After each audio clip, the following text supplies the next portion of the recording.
do want to talk about the performance of One Nation, and particularly if there is one place that is such a fascinating story that people you would think would actually try to work it out, to learn it. We all see it, though, in the real world when we go and do our towns and all the rest of it here. The seat of Hunter, that massive, massive vote of One Nation in the seat of Hunter in coal country, where the Labor Party's MP, who's now out there banging on about coal, was stum about it for a very, very long time. But on top of that, I want to talk about Dawson, where One Nation had a swing toward it of about 13%, Capricornia 16%, Hunter 21%, Ford 11%, Petrie 7%, Braddon 5%. Patterson in the Hunter Valley 14%. So, I mean, this was one of the many stories of the night, and then preference discipline was sort of the mechanics that we've talked about before, where eventually it's the stop shorten factor that's there. But let's talk about One Nation in New South Wales and in Hunter.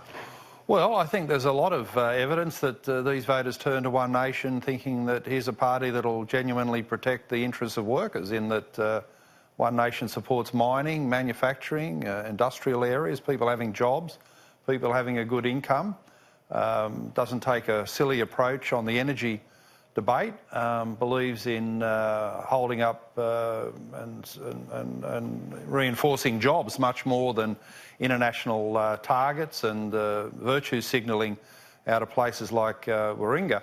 So, you know, all of that matters to people. You can sneer about the regions, but at the end, the regions have one great power, and that's the ballot box. And people vote for jobs, they vote for income, they vote for certainty, they vote for decent policy that backs them in. And I think there's a real feeling out there that today's Labor Party, you know, the worst thing that ever happened to the left was they got rich.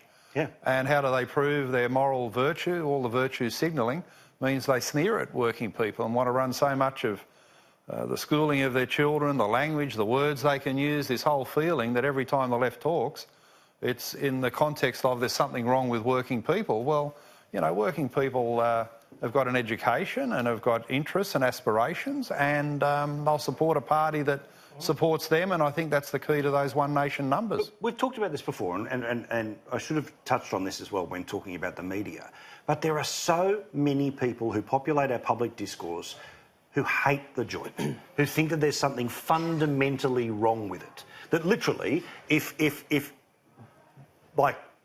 people are left to their own impulses, it will just, you know, it'll become the purge in 2 weeks.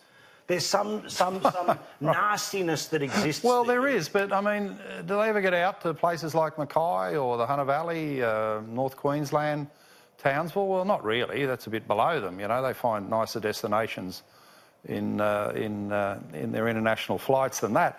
So, you know, that's the difference, really. And I've got to say, like, as someone, you know, who's written books and taken an interest in the policy debate for a long, long time, talking to your average Australian, whether it's in the aisle of the shopping centre or down the street or out campaigning, there's so much common sense and logic out there, and we're not a complicated people. The average Australian has got a fairly happy-go-lucky, laid-back view of the world, and as long as the government is generally looking after their interests, they'll support the government and they'll support their local politician. But if you start sneering at people and making out there's something wrong with a country that's fundamentally tolerant and successful, well, people will push back against you. And this is a major cultural problem now for Labor. There's a whole attitude about working people. And I've got to say, every time I hear Penny Wong or a Christina Keneally or a Plibersek, you think, oh, geez, these people just think they are so morally superior. Well, get out and actually meet those who really have some virtue in their lives, and that's the working people of Australia. Yeah, and I mean, that was an interesting one too, again, last night, Rita, when the Prime Minister's talking about the quiet Australians. And I mentioned this again at the end of the show last night. When you check into a hotel, and did you take notice of whether it was a man or a woman? Was it an older bloke, a younger woman, or was it just a faceless robot to you? That's quite Australian. When you go to the shops, did you notice the person who is collecting all the trolleys in the car park that other people just throw away? Do they notice that the person who may come and do the lawn for them also has a family? It's endless. It's everywhere. It's the families that we all came from. It's the families they all claim to come from. But then when they hit a certain point in life, they close the door of the Chairman's Club. They close the door of the Canberra bubble, and it's just 100 of them talking to each other. That is the danger of where the left is. But so much of their rhetoric is empty. I mean, one of the jarring moments in the campaign for me was all that Zali Steggall stuff about climate change. And they asked, what are you doing? She said, I'm thinking about some solar panels on the roof. Yep. Well, really? Really? If the world's about to end, wouldn't you have stuck some of the bloody things on there a couple of years ago and done something about it? So a lot of this is just so vacuous and symbolic and meaningless. Meaningless.